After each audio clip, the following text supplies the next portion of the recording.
Bismillahirrahmanirrahim. Assalamualaikum warahmatullahi wabarakatuh.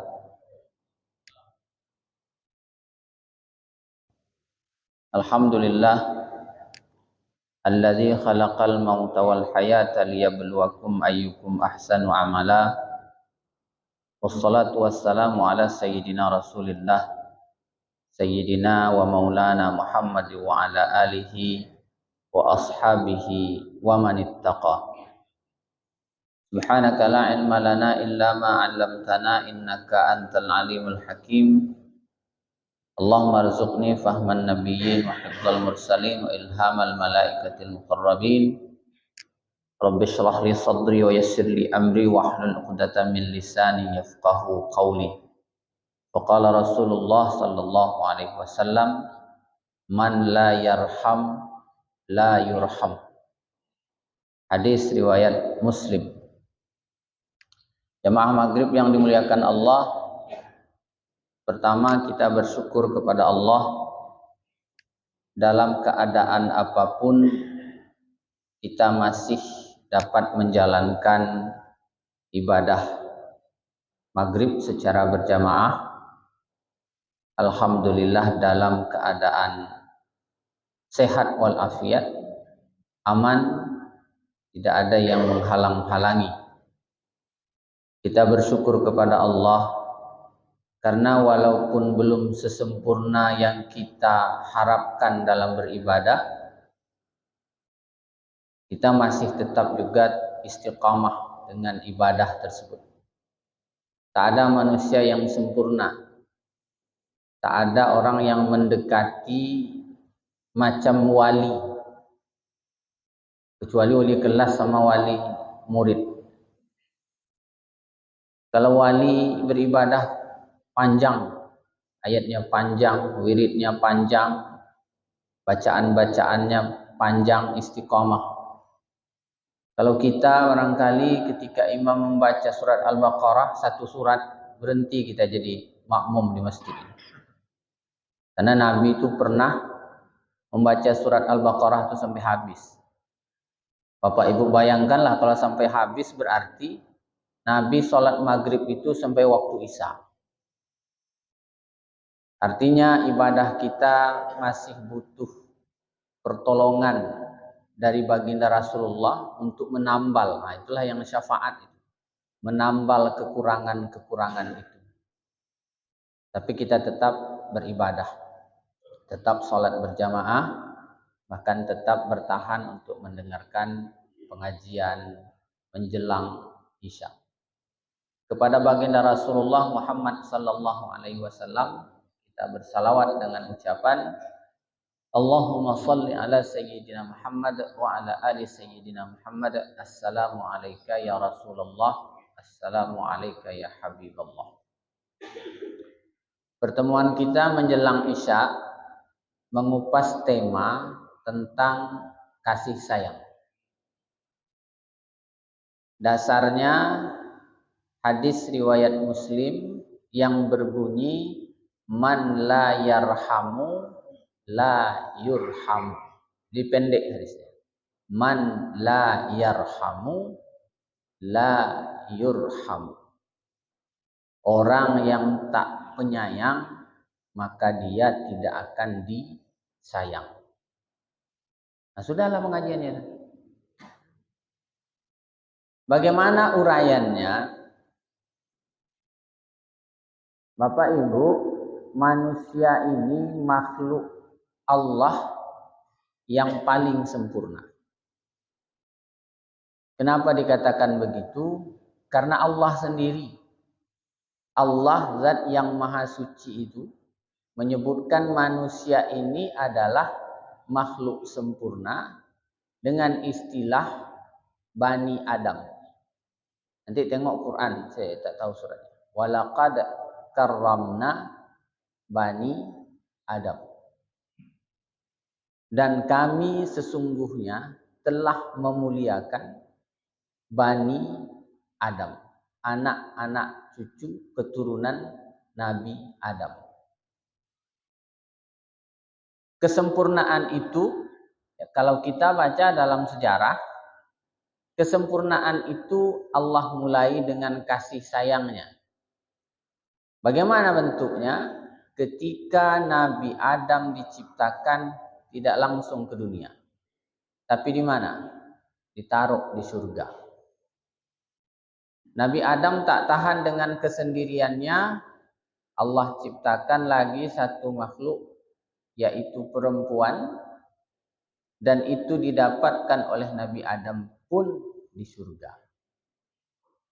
Jadi kalau kehidupan di surga itu tidak ada yang namanya nikah.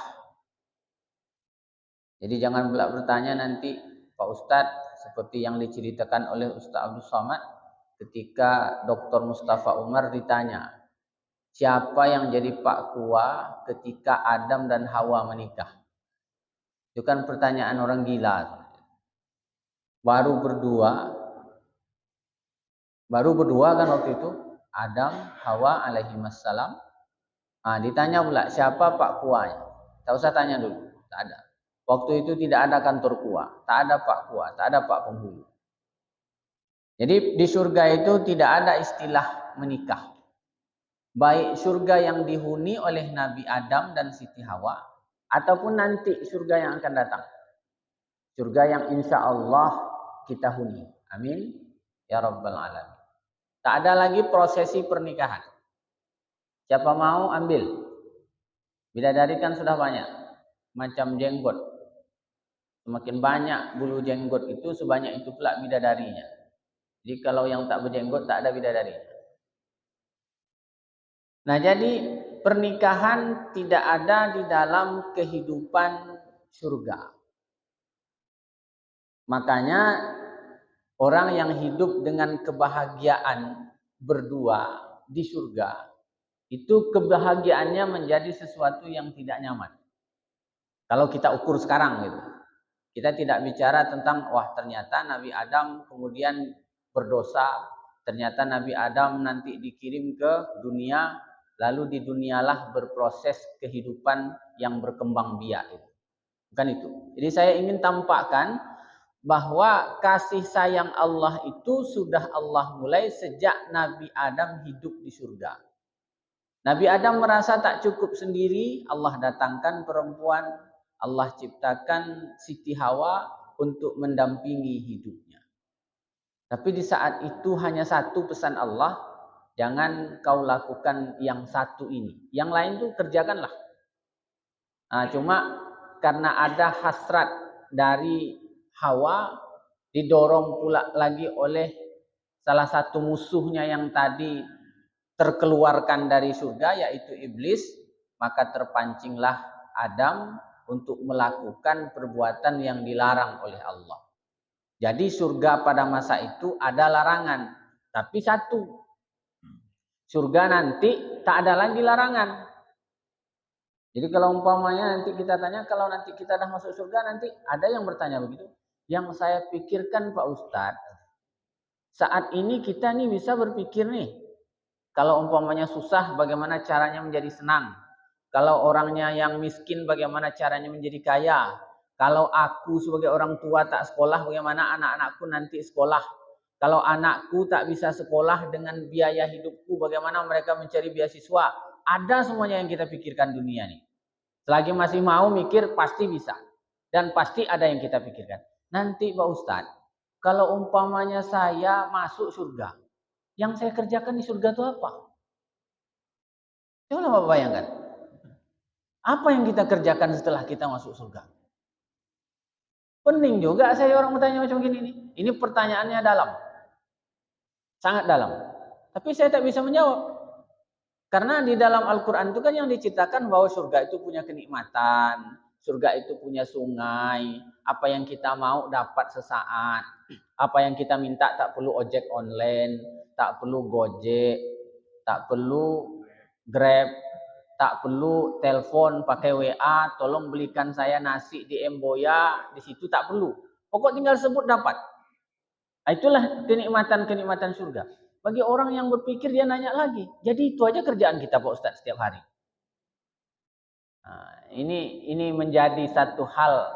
Tapi sebenarnya yang ingin saya sampaikan tahap satu, Allah sudah berikan kemuliaan kepada kita. Kemuliaan itulah bentuk kasih sayang Allah kepada kita.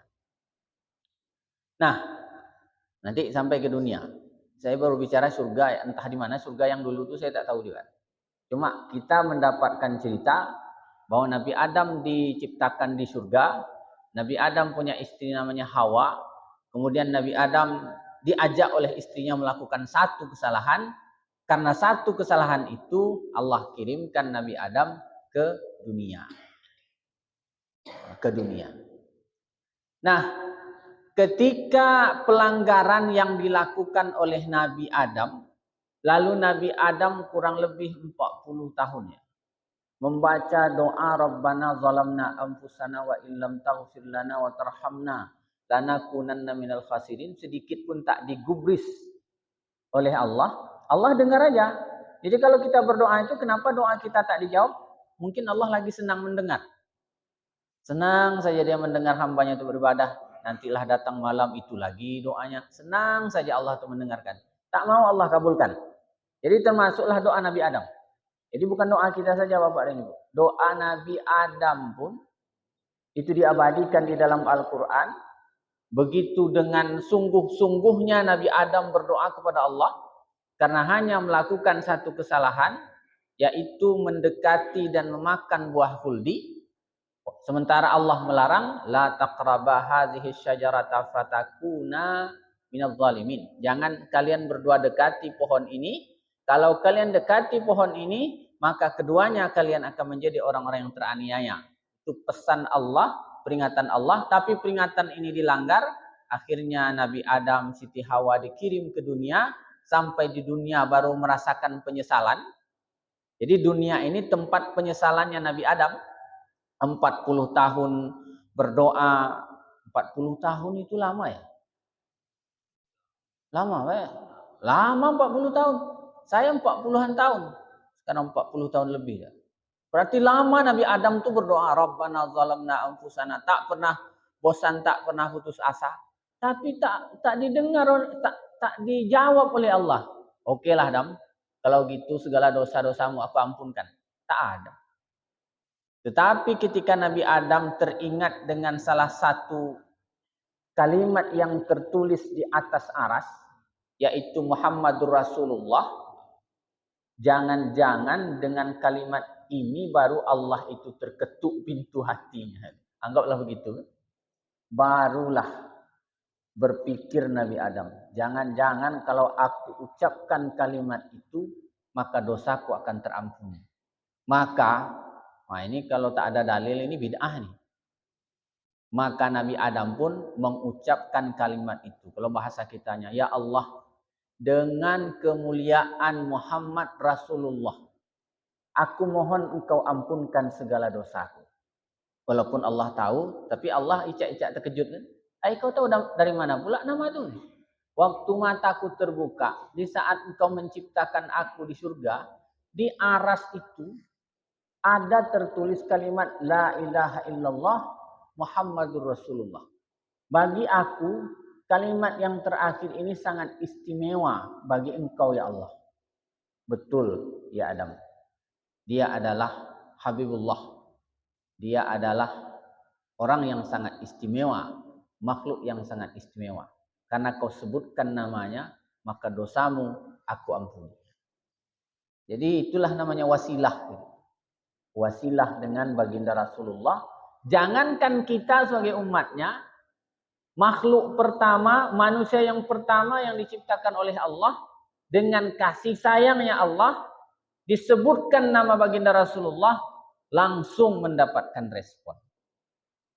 Makanya saya ketika Profesor Kiai Haji Sayyid Aqil Al-Munawwar mengijazahkan salah satu sholawat, itu setiap hari saya amalkan 35 kali. Allahumma sholli ala Sayyidina Muhammad wa ala ali Sayyidina Muhammad salatan takunu laka ridha wa li haqqihi adaa. 35 kali. Pesan beliau, kata beliau, insyaallah dompet tak pernah kosong. Kalau pergi ke kedai, ketika kita makan, orang yang bayarkan. Ini memang terbukti gitu. Memang terbukti. Saya tadi sholat zuhur. Pertama saya baca belum sampai Belum sampai 35 kali saya hitung.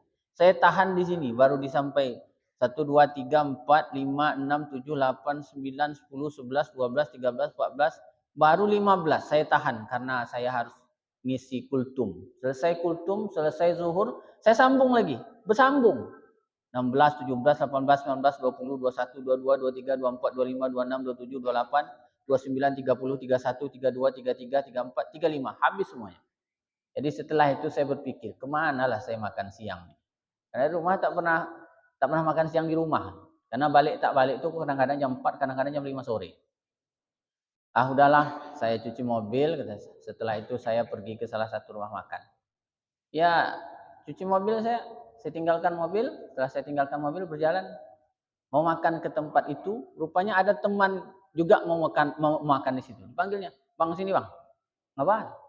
Duduk aja lah di sini. Apa yang dipesannya? Ikan belanak dipesannya. Belanak goreng, belanak asam pedas. Sudah tuh ikan belukang yang bercampur-campur dengan petai itu. Wah ini sedap nih kata saya nih. Sudah tuh tambah lagi, biarlah agak-agak sedap sedikit kan. Orang yang berpuasa mohon maaf ya. Kalau belum dapat sempat makan yang saya sebutkan. Terakhir toge. Udahlah. Setelah aja selesai makan, rupanya di dalam tasnya itu duit. Kalau saya tengok lah mau sekitar 100 juta. Saya mikir ini duit apa nih? Dia tak ngasih saya lah. Oh ini sembarangan aja bawa duit nih. Ini bang, cuma lewat aja nih dia. Mau masukkan ke bank. Jadi berapa makan semuanya dia tanya.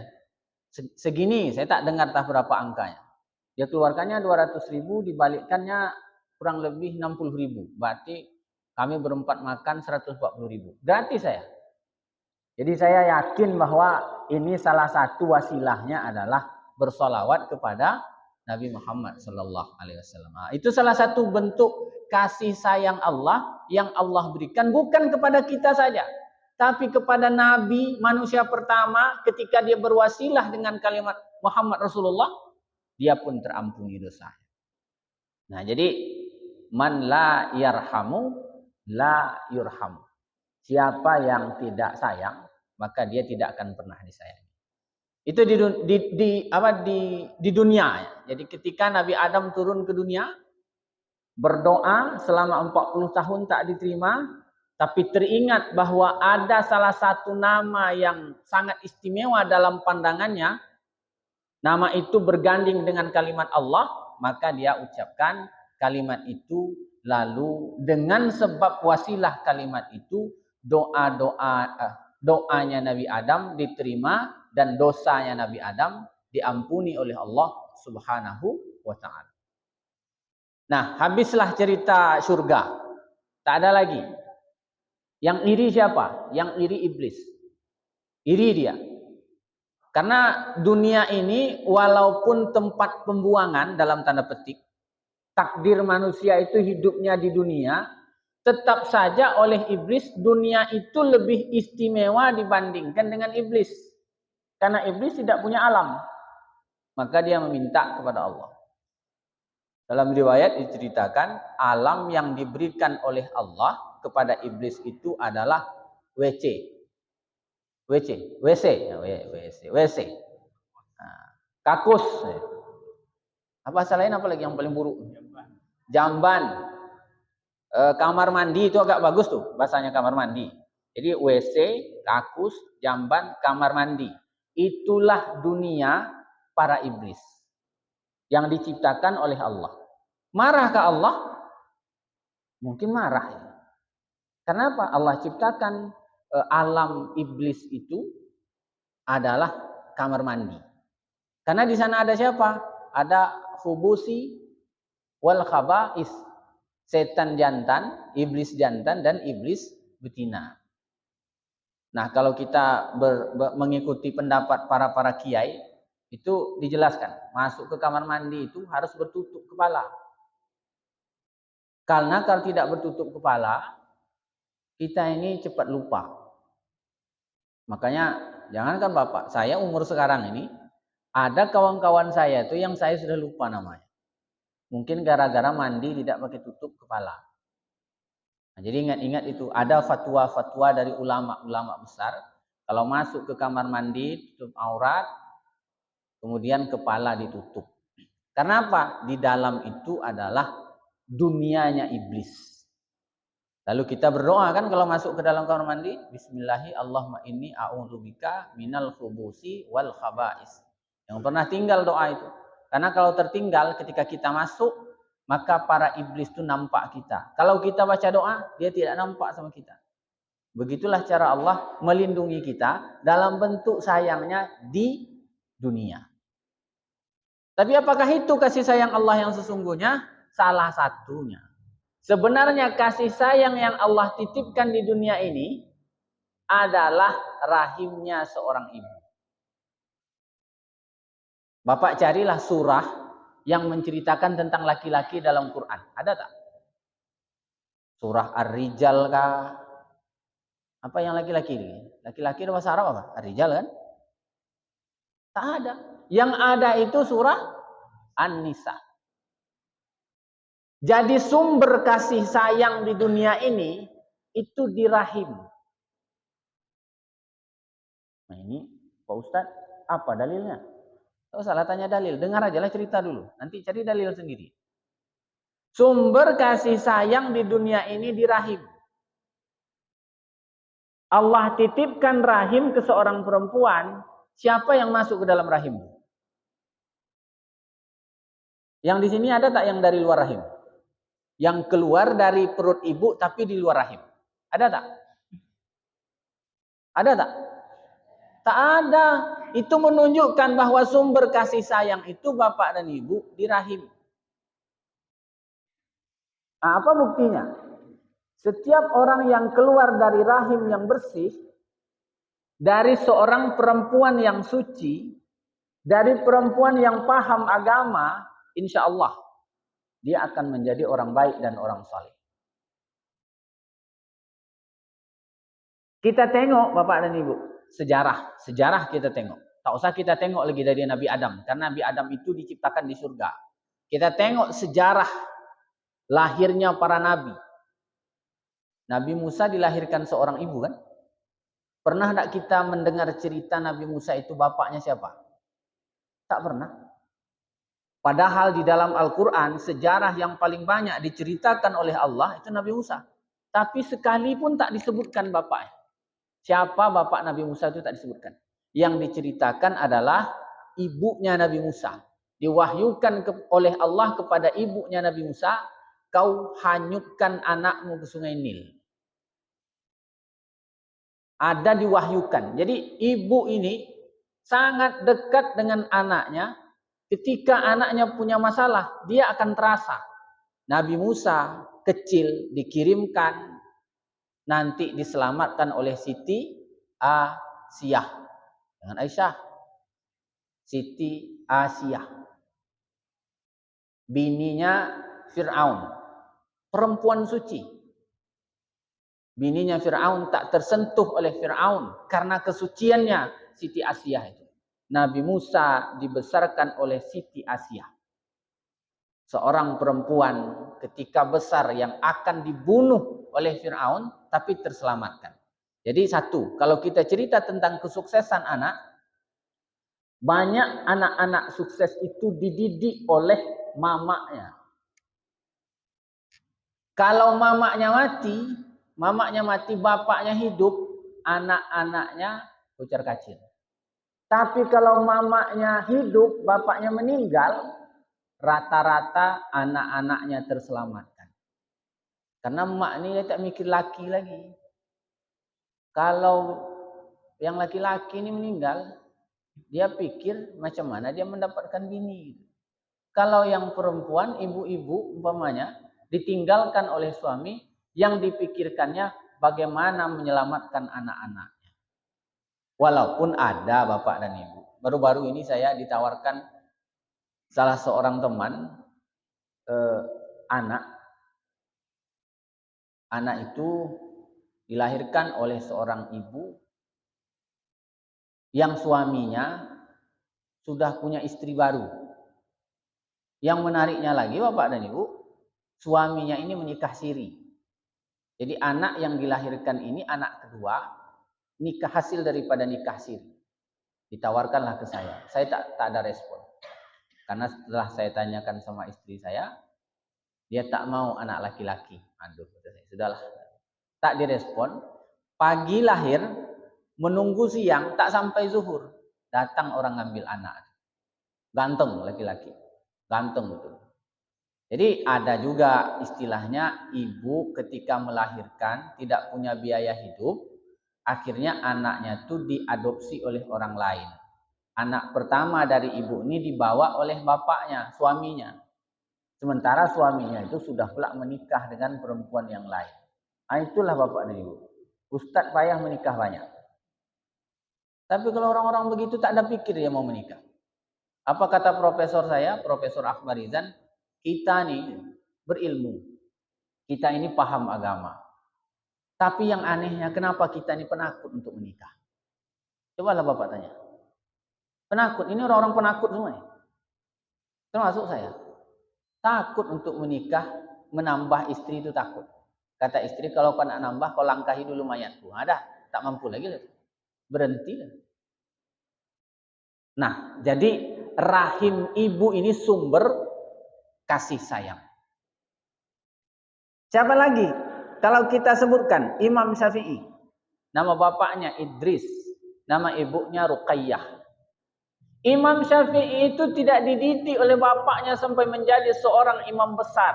Salah satu pendiri imam mazhab. Yang mendidiknya siapa? Ibunya. Siapa lagi? Sebutkan. Imam Bukhari. Umur 2 tahun sampai 6 tahun atau sampai 5 tahun. Buta. Setiap malam ibunya itu berdoa. Ketika umur 2 tahun bapaknya sudah meninggal. Imam Bukhari itu bapaknya sudah meninggal. Kurang lebih berapa tahun? Dari 2 tahun sampai 6 tahun. 4 tahun buta. Imam Bukhari itu buta. Setiap malam mamanya berdoa, ya Allah sembuhkanlah mata anakku ya Allah. Setiap malam 4 tahun berdoa tak pernah lupa. Satu ketika bermimpi. Yang datang itu adalah Ismail. Nama beliau kan Muhammad bin Ismail. Ismail itu anaknya Nabi Ibrahim. Apa kata Ismail? Anak kau tuh dah sembuh. Dalam mimpi itu datang Nabi Ismail. Anak kau tuh dah sembuh. Pagi ditengok Bukhari. Ternyata memang sembuh matanya. Siapa lagi yang bikin sukses? Mamanya. Nah, jadi saya ingin mengatakan apa? Sebenarnya, udah berapa besok tuh kan? Belum ya? Kok lama betul rasanya? Tunggu bunyi ya. Kadang-kadang kalau hendak berbunyi ada yang dekat ke sini, itu yang tak tahan itu. Kalau lah dekat ke sini itu saya dah mulai galau tuh, makanya saya tanya dulu. Nah, jadi sumber kasih sayang yang Allah titipkan di dunia ini itu pada ibu, bukan pada bapak. Makanya sukses seorang anak itu tidak tergantung sepenuhnya pada bapaknya, tapi pada ibunya. Dengan cara dia menyayangi anaknya, maka anaknya akan sukses. Itu yang kedua ya. Jadi kalau kita bicara tentang Nabi Musa tak pernah cerita tentang bapak. Kalau Nabi Ibrahim ada, walaupun tak banyak. Cuma disebutkan dalam Quran. Nabi Ibrahim itu yang malah tidak diceritakan nama ibunya. Nama bapaknya disebut Azar. Nabi Ibrahim. Nabi Ismail tentu jelaslah kita kan. Bapaknya adalah Nabi Ibrahim. Nabi Isa lahir dari mana? Dari seorang ibu yang bernama Maryam dan tidak punya bapak. Lalu ini yang jadi persoalan oleh ilmu sekarang ya. Teknologi sekarang. Kenapa kok Nabi Isa itu lahir dari seorang ibu yang bernama Maryam sementara tak ada suami? Jadi ilmu sekarang itu mencoba untuk melakukan penelitian itu. Tapi sampai hari ini belum tembus. Nabi Muhammad ketika lahir bapaknya ada enggak? Ada? Tak ada. Meninggal dalam 2 pendapat. Ada yang mengatakan 2 bulan menjelang lahirnya Nabi Muhammad Abdullah wafat. Ada yang mengatakan berapa? 6 bulan. Yang mayoritas itu 6 bulan. Lahir tak ada bapaknya. Siapa yang ada? Yang ada ibunya. Pertanyaannya, ketika lahir apakah langsung ibunya yang menyusukan? Tidak, yang menyusukannya adalah Suwaibah. Berapa lama? Selama 7 hari. Dalam 7 hari itulah dibuat sayembara. Siapa yang mau menyusukan Nabi? Siapa yang mau menyusukan Muhammad? Pada waktu itu kan Muhammad, karena belum tahu apakah Nabi atau bukan. Jadi kemudian seminggu setelah itu datanglah Halimatus Sa'diyah mendatangi Abdul Muthalib untuk menyusukan Nabi Muhammad pada waktu itu, dan diterimalah kontrak penyusuannya. Berapa lama Bapak? Berapa lama? 6 tahun. Apa 5 tahun? 6 tahun. 6 tahun bersama Halimatus Sa'diyah. 5 tahun bersama Halimatus Sa'diyah umurnya. Itu Nabi Muhammad kan dibelah dadanya oleh malaikat Jibril. Karena ketakutan itulah ketika berumur 6 tahun dialihkan kepada mamanya kembali. Tapi udah tak menyusul lagi, hanya didampingi. Pertanyaan saya, kapan meninggal mamanya? Ketika umur Nabi Muhammad 6 tahun. Berapa lama Nabi Muhammad beserta mamanya? Saya kira Nabi Muhammad ini selalu diawasi oleh mamanya ketika bersama Halimatus Sa'diyah. Nah, pertanyaan saya, manusia yang paling agung itu tidak dididik oleh bapaknya. Manusia yang paling agung tidak punya pendidikan. Manusia yang paling agung malah dididik oleh 3 perempuan. Dibesarkan oleh 3 perempuan. Aminah, Suwaibah, Halimatus Sa'diyah. Nah, maka saya semakin kuat mengatakan sumber kasih sayang, sumber kebaikan, sumber akhlak yang baik itu pada seorang ibu. Nah, kalau gitu perlu kita berikan pernyataan sumber segala macam malapetaka pun itu dari ibu. Orang sekarang nikah tidak tahu mana hak, mana kewajiban. Maka muncullah yang namanya BP4. Badan apalah namanya, pokoknya panjang lah tuh bimbingan perkawinan itu. Tak berapa hari ya? Seminggu tak sampai. Seminggu, tak 2 minggu, tak 3 minggu, tapi hari Minggu aja. Minggu pertama, minggu kedua, minggu ketiga keluar sertifikat. Sertifikatnya berlaku seumur hidup. Bahwa yang bersangkutan sudah melakukan bimbingan perkawinan. Ditandatangani oleh ketua BP4 itu.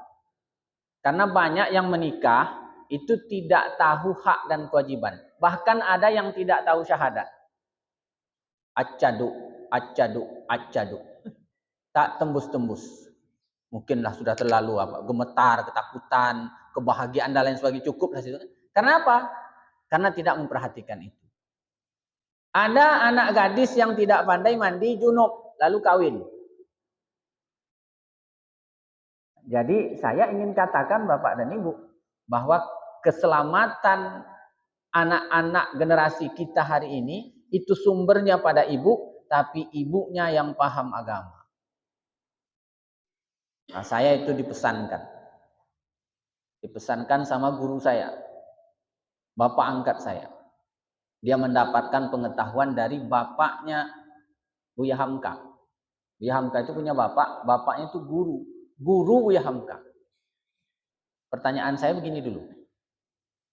Kita ini baru ditiupkan roh pada umur berapa? Ketika dalam kandungan. Bapak, roh itu ditiupkan ke kita sebagai janin itu ketika berumur berapa bulan? Berumur 4 apa 3 bulan? Nah, ini dah berbeda ulamanya nih. Ada yang bilang 4, ada yang bilang 3. Yang mana yang kita sepakati? Bu, kapan terasanya ditiupkan roh tuh? Pada bulan ke-4. Kalau 1 bulan 30 hari, 3 kali 4 berarti 120 hari. Maka pada hari ke-120 hari Allah kirimkan malaikat untuk membawa ruh. Jadi ada ruh yang diciptakan oleh Allah, disiapkan oleh Allah, diberikan kepada malaikat untuk dimasukkan ke dalam, untuk masuk ke dalam rahim ibu untuk menitipkan ruh itu. Artinya ada masa kosong dari 0 hari sampai 100 hari. Karena ketika berangkat, itu dalam riwayat disebutkan itu, ketika malaikat itu akan membawa roh kita berangkat menuju ke rahim seorang perempuan, itu ditanya. Apa yang ditanya? Allah nanya sama malaikat. Bahasa kita kalau bahasanya, kan itu segala macam perlengkapan dia di dunia itu sudah cukup belum? Yang ditanyakan umurnya berapa? Kemudian jodohnya siapa? Rezekinya sampai di mana? Nanti dia mati tahun berapa? Itu semuanya sudah terprogram. Jadi kita ini sudah terprogram semua, Pak. Tapi sebelum ditiupkan roh, program itu sebelum ditiupkan roh, maka kata guru saya, bapak angkat saya itu dia bilang, sebelum anak itu, janin itu mencapai 120 hari, kau mintalah sama Allah. Tapi bukan saya yang disuruhnya, istri saya. Karena itu kan langsung kan. Kalau saya kan, ya Allah, aku punya istri namanya ini. Ya tolonglah ya Allah nanti bikinkan program ini, program ini, program ini. Nah, gitulah. Ini tidak. Istri itu, ibu-ibu itu diminta. Kalau bahasanya kau mintalah sama Allah sebelum mencapai 120 hari, sebelum ruh itu dititipkan, kau minta sama Allah. Ya Allah, kalau kau jadikan anakku laki-laki, jadikanlah dia pemimpin yang umpamanya kan. Itu salah satunya. Kalau meminta anak yang saleh kan dapatnya cuma untuk kita. Tapi kalau ini bahaya nih. Ini tidak kampanye kan? Ini 75 hari ini Ustadz harus hati-hati nih. 75 hari. Ini sudah 2 hari berjalan. Sudah banyak saya tengok gambar-gambar yang tak jelas. Yang tak jelas datang ke sini orang itu. Oh, ini kan ada pula ketua KPU. Aman Pak, insya Allah. Ya Allah, kalau memang kau jadikan anak saya sebagai pemimpin nanti, jadikanlah pemimpin yang adil. Ya Allah, kalau memang dia menjadi orang yang ahli agama, jadikanlah dia sebagai orang, lanjutkan. Itu. Menjelang 120 hari proposal kita masuk kepada Allah, nanti Allah tanya kepada malaikat. Malaikat, bagaimana itu? Tentang segala macam sesuatu untuk kebutuhannya di dunia sudah cukup atau belum? Kalau menurut saya, bahasanya anggaplah begitu. Kalau menurut saya, ya Allah sudah cukup. Nampaknya perlu ditambahkan nih malaikat. Karena banyak betul permohonan ibu ini kepada anaknya. Itu masuk permohonannya. Nah itu logikanya. Tapi kalau sudah masuk ruh ke dalam tubuh anak itu, maka program itu sudah terkunci. Tinggal nanti ketika dia lahir, kalau dia pendek umur dengan banyak bersilaturahim, dia akan panjang. Nah itulah kira-kira bahwa man la yarhamu la yurham.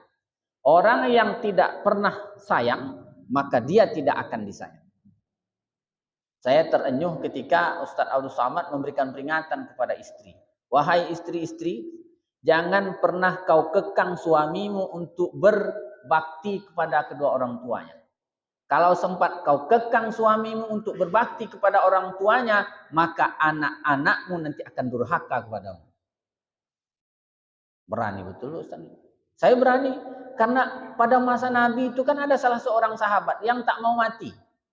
Kalau ibaratnya sudah sekarat tak mati-mati, akhirnya ditanya, apa sebab ini laki-laki tak mau mati-mati? Setelah ditanya ternyata waktu masa hidup dengan istrinya selalu menghalang-halanginya untuk mendatangi ibunya. Nah, kan dekat. Ya kalau lah dekat, itulah dekat pula tanda-tanda kematian saya.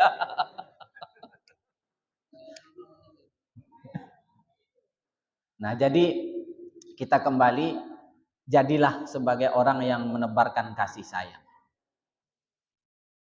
Kalau bapak punya istri, sayangi istri. Punya suami, sayangi suami. Punya anak, sayangi anak. Punya binatang yang ada di rumah kita, kucing kah, atau apapun lah namanya, sayangi. Teman saya itu saking sayangnya sama semut, ketika semut itu masuk ke kamar mandi, dia nengok semut tuh, waktu itu karena hari lagi panas betul, keluar semut-semut tuh mau minum mungkin. Wak, itu semut lagi banyak di kamar mandi. Dia panggil saya Wak. Waktu saya kuliah di Jogja. Tolong jangan kau siram pula dengan air panas. Kalau kita, apa yang kita lakukan?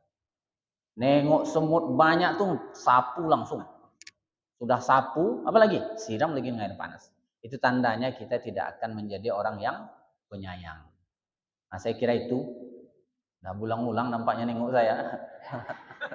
Sebagai kesimpulannya, kasih sayang Allah ketika Allah menciptakan makhluknya bernama manusia, Allah titipkan manusia di surga. Kasih sayang Allah ketika Allah menurunkan manusia di bumi, maka sumber kasih sayang itu pada seorang perempuan. Atau boleh kita sebut dengan seorang ibu. Maka Nabi memberikan penegasan kepada siapa saya harus berbakti. Pertama kepada ibumu, terus kepada siapa lagi? Kedua kepada ibumu, yang ketiga kepada ibumu. Jadi ibu itu disebut 3 kali. Jadi mahasiswi saya ketika saya bilang mak itu harus 3 katanya. Dah marah mereka sama saya. Kan 3 kali disebutkan ibumu, ibumu, ibumu. Berarti mak itu harus 3 katanya. Bapak ini dah lain kajinya katanya. Nah, dah lain kajinya. Jadi maka dari itu ibu-ibu pesankan kepada anak perempuan kita. Jadilah perempuan yang baik. Karena sumber semua kebaikan itu tersimpan pada seorang perempuan. Semoga pertemuan ini bermanfaat. Kita tutup dengan doa dan doa penutup majelis. Na'udzubillahi minasyaitonirrajim. Bismillahirrahmanirrahim. Alhamdulillah. Allahumma shalli ala sayyidina Muhammad wa ala ali sayyidina Muhammad. Subhanakallahumma wa bihamdika nashhadu an la ilaha illa anta wa nastaghfiruka wa natubu ilaik. Allahumma anfa'na bima 'allamtana wa 'allimna bima yanfa'una. Fadlika subhana rabbika rabbil izzati amma yasifun wa salamun 'alal mursalin. Walhamdulillahi rabbil alamin. Taqabbalallahu minkum. Wassalamu alaikum warahmatullahi wabarakatuh.